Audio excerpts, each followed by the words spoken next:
Hai Sobat Bahari, tahukah kalian bahwa di dalam laut terdapat mikroorganisme yang sangat berperan penting bagi kehidupan biota laut? Selain itu, ternyata mikroorganisme ini juga sangat berperan penting bagi kehidupan manusia loh. Apa itu? Itu adalah mikroalga. Mikroalga adalah salah satu jenis alga bersel tunggal berukuran antara 1 mikrometer sampai ratusan mikrometer. Alga ini memiliki klorofil dan mampu berfotosintesis sehingga mampu memproduksi makanannya sendiri. Alga ini bisa hidup di air tawar ataupun air laut.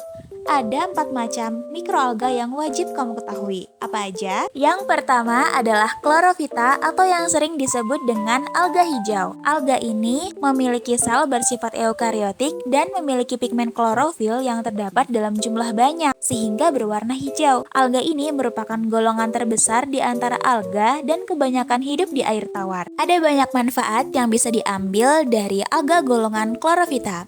Yang pertama yaitu Chlorella sp yang memiliki senyawa steroid sebagai anti kanker. Lalu Chlorella kessleri memiliki senyawa steroid sebagai antiinflamasi. Scandemus acutus memiliki senyawa polisakarida sebagai antioksidan. Lalu Pariethochloris alveolaris yang memiliki senyawa karotenoid sebagai antioksidan dan Dunaliella salina yang memiliki senyawa asam gamma linoat sebagai antibakteri. Yang kedua adalah Cyanophyta atau yang sering disebut dengan alga biru hijau. Alga ini memiliki sel bersifat prokariotik. Selain memiliki klorofil A, alga ini juga memiliki pigmen vicocyanin. Selain pigmen vicocyanin sebagai penciri khasnya, alga ini juga memiliki pigmen lain seperti alpha-vicocyanin dan phycoerythrin. Kalian bisa menemukan alga biru hijau ini di lautan. Banyak peneliti yang telah menemukan manfaat dari Cyanophyta.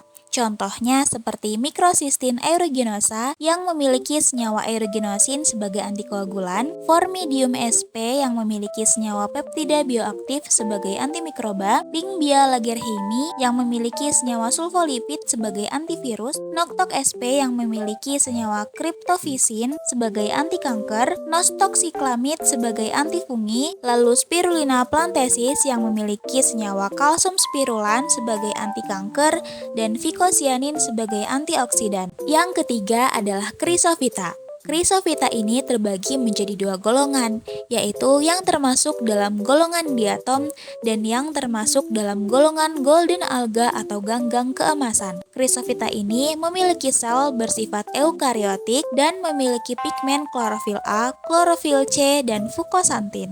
Senyawa fukosantin pada golongan Chrysophyta memiliki fungsi sebagai antioksidan seperti pada spesies Amphora coveciformis, Acantha's longipes, dan Ochromonas. Lalu ada juga spesies seperti Navicula incerta yang memiliki senyawa stigmasterol sebagai anti kanker, dan ada juga Schizocytrium yang memiliki DHA dan EPA yang sering digunakan sebagai suplemen makanan. Yang terakhir adalah Virophyta atau yang disebut dengan ganggang api. Virophyta ini memiliki sel bersifat eukariotik, memiliki klorofil A, klorofil C, dan karoten. Selain itu, beberapa golongan tertentu Virophyta memiliki zat luciferin sehingga mampu mengeluarkan cahaya secara alami atau disebut bioluminescent sebagai bentuk pertahanan diri dari ancaman. Ledakan populasi Virophyta yang diakibatkan oleh suhu yang meningkat pada musim panas dapat menghasilkan fenomena red tides atau pasang merah.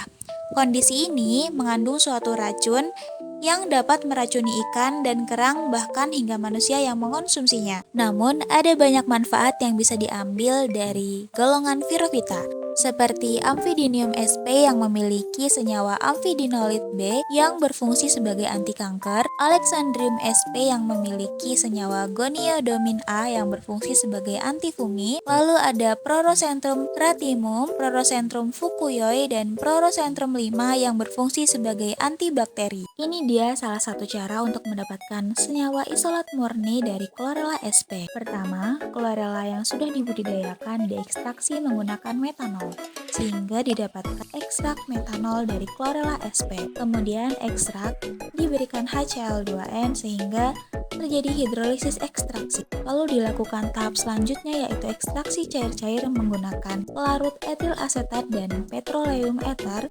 sehingga didapatkan fraksi etil asetat dan petroleum ether. Kedua fraksi ini kemudian dilakukan pemisahan dan identifikasi kembali menggunakan Lieberman-Burchard, KLT preparatif, spektrofotometri UV vis, dan liquid kromatografi massa Spektrofotometrik, isolat yang teridentifikasi dari klorela sp ini adalah steroid dan golongan steroid seperti fukosterol, kolesterol, sitosterol, dan eritodiol atau uvaol. Sekian penjelasan dari kami, terima kasih.